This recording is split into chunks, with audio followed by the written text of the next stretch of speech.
Sveiki, mano vardas Evaldas, aš esu teisininkas, o šiuo metu sėdžiu čia. Dauguma, ko gero, esate girdėję apie įvairias kompiuterinių žemėlapių sistemas. Norėčiau jums trumpai pristatyti vieną jų – Microsoft MapPoint.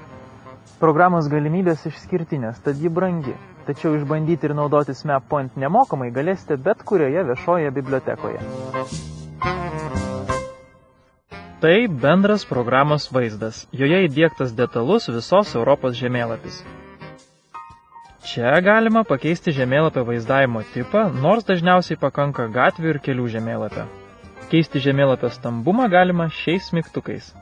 Kaip matote, žemėlapis yra labai detalus ir tikslus. Nekeisdami stambumo, paslinkti žemėlapį galite tiesiog laikydami įspaustą kairįjį pelės klavišą ir tempdami paveikslėlį į norimą pusę. Čia rasite pagrindinius programos valdymo įrankius. O čia sutartinius žemėlapio ženklų paaiškinimus ir dėmesio vertus taškus. Ko gero jau supratote, kad naudodamiesi programa MapPoint galėsite atlikti daugybę su žemėlapiai susijusių dalykų. O šios programos naudojimo ribos yra tik jūsų fantazija. Bene naudingiausia funkcija – reikiamo objekto paieška. Pamenate, rodžiau jums savo buvimo vietą. Ja radau labai paprastai. Į šį paieškos laukelį įvedžiau Vingio parkas ir paspaudžiau paieškos mygtuką. Tada tereikėjo iš rezultatų išsirinkti vieną tinkamą.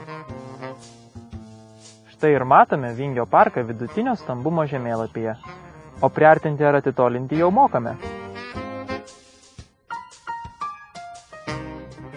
Šios MapPoint žemėlapius pridėję reikiamus duomenis galite sėkmingai naudoti kaip vaizdinę priemonę savo dokumentams ar pristatymams. Na pavyzdžiui, man reikėjo paruošti pristatymą su pažymėtomis mūsų įmonės atstovybėmis Lietuvoje. Tam visiškai nereikėjo kelių žemėlapyje, tad pasirinkau duomenų žemėlapio tipą, jame kelių nesimato. Prie kiekvieno miesto, kuriame yra mūsų atstovybė, įsmeigsiu žymeklį. Ir šalia jo pavadinimo pažymėsiu ten dirbančiųjų skaičių. Na, šioje programoje toks žemėlapis atrodo tikrai gražiai. Visgi pristatymas įmonėje buvo daromas programa Microsoft PowerPoint. Tad kaip man šį žemėlapį įkelti į pristatymą? Ogi pasinaudosiu dar vieną itin naudingą MapPoint funkciją. Taip šios žemėlapis bus nesunku įkelti į bet kurį Microsoft Office dokumentą. Tad įkelsime šį žemėlapį į PowerPoint dokumentą. Tam tai reikia spustelėti dešinįjį pelės klavišą ir pasirinkti Copy.